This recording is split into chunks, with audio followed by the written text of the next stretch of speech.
Ainda existe uma aura meio mágica por trás da psicologia, da psicanálise. Muitos pacientes, mesmo depois de muito tempo de análise, parece que não entendem, de certa maneira, como funciona o seu processo, né? O que é que eles fazem lá dentro. Vamos ver então um vídeo aqui de uma psicanalista falando um pouco sobre como funciona o processo de análise, quais são os mecanismos que nós podemos encontrar dentro de uma análise. E na posição de paciente, como é que a gente identifica o que é o inconsciente? Como é que o inconsciente dá sinais? Assim, isso que eu estou dizendo agora veio do meu inconsciente. Os vexames. O inconsciente está sempre onde o vexame está. Adorei. Você ia falar tua irmã e aí sai. Não, desculpa, não era. Eu ia falar minha mãe, saiu irmã. Ah, bicho, falou. Tá dito. Ah, eu sonhei com uma coisa que não tem nada a ver. É o tal do ato falho, né? É o ato falho. Ah, sonhei com um negócio que não tem nada a ver. Ah, tem a ver. Tem a ver, sim. Pensei em claro. uma coisa, mas não tem nada. Pode falar, entendeu? Assim, a gente faz sintomas, a gente tem sonhos. Sonhos, né? A gente tem lapsos, tem atos falhos, né? Tem várias formas que o inconsciente... Para a psicanálise lacaniana, a verdade está no erro. Está no erro, está naquele defeito. A gente deu aquele defeito. Eu ia convidar a fulana para a festa, esqueci, não sei qual... Ah, pode ir lá dar uma olhadinha que alguma coisa tem. Claro. Alguma coisa tem. E tudo bem, a gente... Analisar é ir atrás dessa coisa da gente que a gente desconhece, que é o estranho familiar. Né? Isso é bem legal, né? E conforme os pacientes passam mais tempo dentro de uma análise, eles começam a perceber os seus próprios atos falhos, né?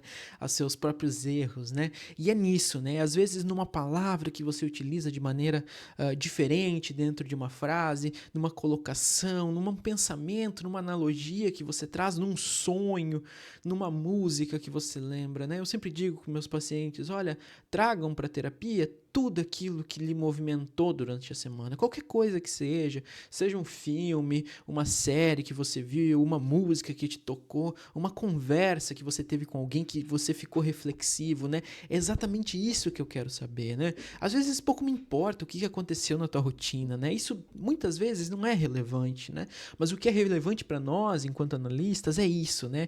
É essa coisa que mexe com a gente, né? E muitas vezes são os atos falhos, né? Quando você erra uma palavra, quando você usa tal termo para uma pessoa, né? E eu quero investigar, entender por que você usou determinada palavra e não outra, né?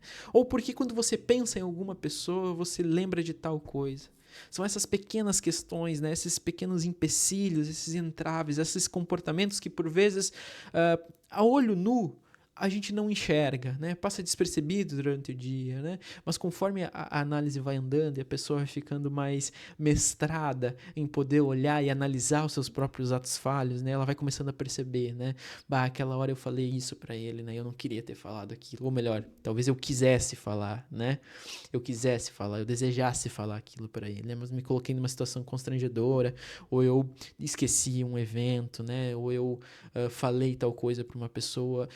Analisando que já está um tempo aí num percurso de análise, ele já começa a perceber as suas próprias falhas, né? E é a partir da falha que a gente trabalha, né? Quando acerta muito, não tem nada para aprender, mas é a partir da falha que a gente começa a analisar. É aquilo que é estranho a nós mesmos, mas é mais ou menos familiar e de repente se reconhece no segundo tempo. Então o inconsciente ele está aonde a ciência elimina, a ciência fala, não, isso aí não é verdade, não. Tá, o inconsciente está bem nesse lugar bizarro, sabe? Tem uma outra frase... Perdão, você quer continuar? Não, pode falar. Não, tem uma outra frase que vocês que eu adorei também. Desejamos, realizamos e queremos mais, pois we can get no satisfaction. Então, nós somos eternos insatisfeitos, é isso? Sim. Sim, né? Também acho. Mas é bom, Cissa. Não acho muito também, não. Porque já pensou se a gente fizesse uma refeição que acabasse com a fome? E você não tivesse outra refeição, não precisava fazer mais nada. Né? Quer dizer, o único momento que a gente vai estar totalmente satisfeito é na hora da morte, porque aí não tem mais necessidade. Então, é porque você come, é super prazeroso, mas é limitada essa satisfação, que você vai sentir vontade de comer de novo. E aí faz um programa, e depois faz outro programa, escreve um livro, aí que ótimo, mas outro livro. Aí tem um amor, mas que ótimo, mas tem outro amor. Quer dizer, é na insatisfação, é na falta que o desejo opera. Então, não ter a satisfação completa é estar vivo, é estar em movimento. A gente é feliz meio por contraste, né? Assim, o calor eu acho que é uma coisa também, totalmente. Não sei o que você acha, mas eu acho que essa busca se eu quero ser feliz. Eu, por exemplo, nem acredito nessa total. Eu sei que eu nunca mais vou ser, por questões minhas pessoais da minha história. 100% feliz, eu não vou ser nunca mais. Eu posso ser 80%, 70%. E eu corro atrás de ser feliz 70%. Mas assim, eu fico percebendo que são assim minutos. Minutos. Pode durar um dia inteiro, pode durar uma temporada, pode ser um boy não lixo, pode ser um filho que fez uma coisa linda, pode ser uma amiga querida, pode ser, sabe? Mas que de repente eu volto para algum buraco qualquer, Eu acho que a vida é isso, né? A vida são esses altos e baixos, né? É poder, então, encontrar, às vezes, a felicidade, como ela estava procurando, encontrar essa felicidade nesses lugares onde a gente não pensaria, né? E isso da pulsão é interessante, né? Porque toda satisfação que nós temos é uma satisfação falha, né? Ela nunca é toda, né? Ela nunca é completa. Nós nunca estamos satisfeitos completamente, né? Que bom, né? Como ela disse, podemos buscar outras coisas, né? Mas é sempre uma satisfação incompleta, né? Porque sempre falta alguma coisa, sabe? Aquela comida perfeita que você come, mas você pensa assim, não, mas faltava isso, né? Isso aqui ia deixar perfeito, né? E aí você vai lá e tenta fazer de novo a comida e coloca aquele ingrediente, aquele preparo, aquele modo de preparo daquele prato. E você pensa, não, mas ainda faltou alguma coisa, né? Ainda falta alguma coisa. Sempre vai faltar alguma coisa, né? E eu acho que talvez o fim último da análise, talvez o norte da análise, né, seja, então, a gente poder lidar melhor com essa falta, né? Entender, não, falta mesmo, né? Mas isso não quer dizer que é de todo mal, né? Vai faltar sempre, mas isso não quer dizer que a minha vida parou por conta dessa falta, né? É poder se movimentar apesar da falta, né? E através dessa falta também, né? Poder transpassar essa falta e continuar vivendo e continuar com a sua vida, né?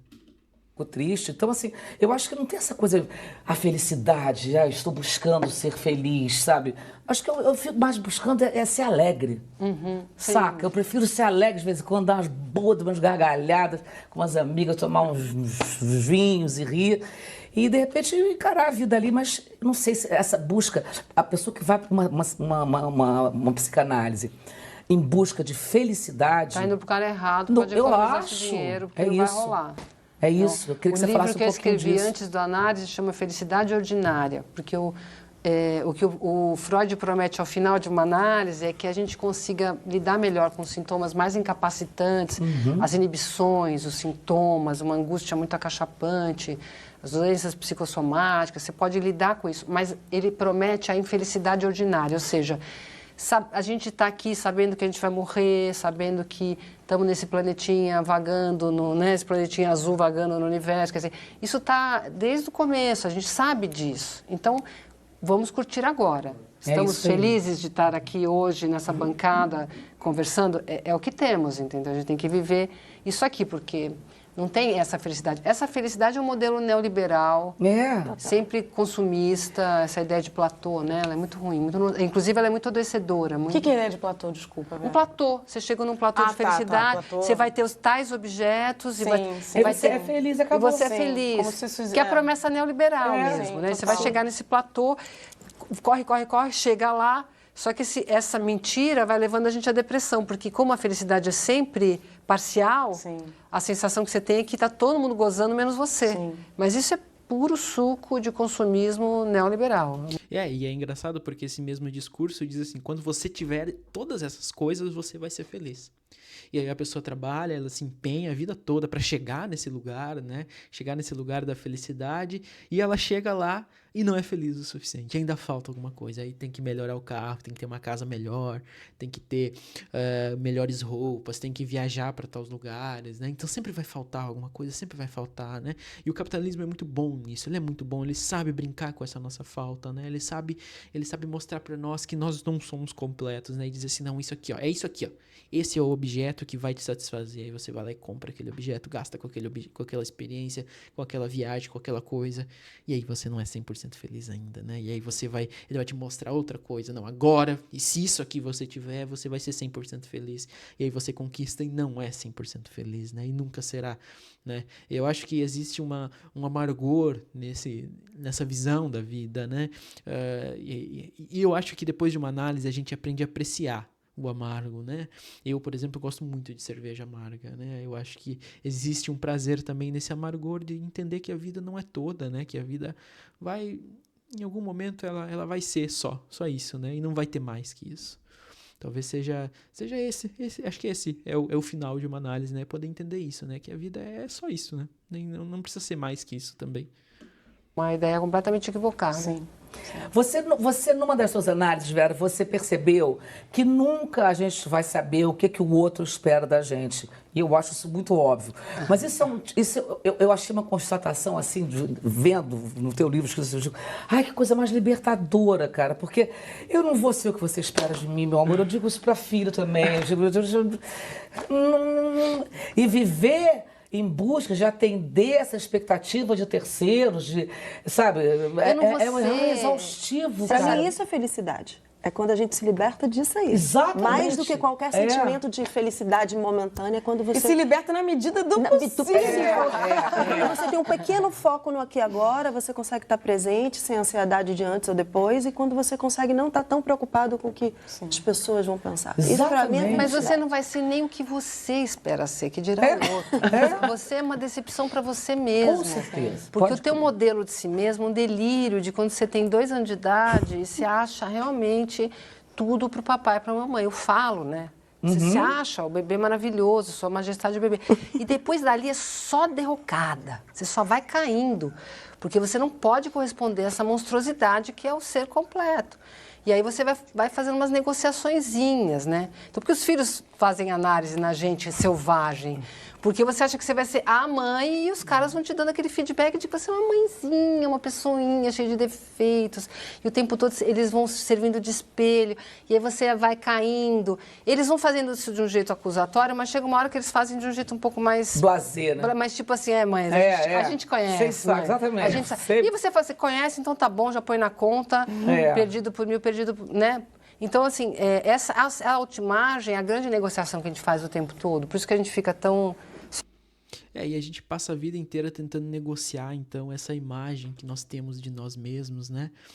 Para chegar em algum momento e perceber que nós não somos tudo aquilo que nós pensamos, né? Se dê a devida desimportância, né? Se dê a devida desimportância, a devida insignificância. Eu lembro que uma professora minha falou isso, uma professora de pós-graduação disse uma vez para mim, né? Para mim não, né? Falou pra turma, né? E eu achei isso muito interessante. Eu acho que a análise também é isso, né? Que às vezes a gente pode entender que a gente não é tudo aquilo que nós esperávamos e tá tudo bem. E tá tudo bem, que bom que a vida é assim, né? Que bom que a vida é assim. Eu não queria ser um Deus, eu acho que deve ser um desafio muito grande, né? Ter que ser um Deus perfeito, né? Bom, se você gostou do vídeo, se você achou minimamente interessante qualquer coisa que eu tenha dito aqui, considere se inscrever no canal, deixar um like, né? Comente aqui embaixo se você já passou por um processo de análise ou se você já se pegou pensando sobre isso, né? Se pensando sobre quem é você. Eu acho que a análise também é um pouco isso, sobre pensar sobre si mesmo, né? No mais, se você eventualmente estiver necessitando, gostaria de começar um processo de análise, um processo terapêutico, eu deixei aqui no link da descrição o meu site, onde você pode saber um pouco mais sobre o meu trabalho e as maneiras de entrar em contato comigo, tá bom? No mais é isso, forte abraço para você, valeu, falou e até mais.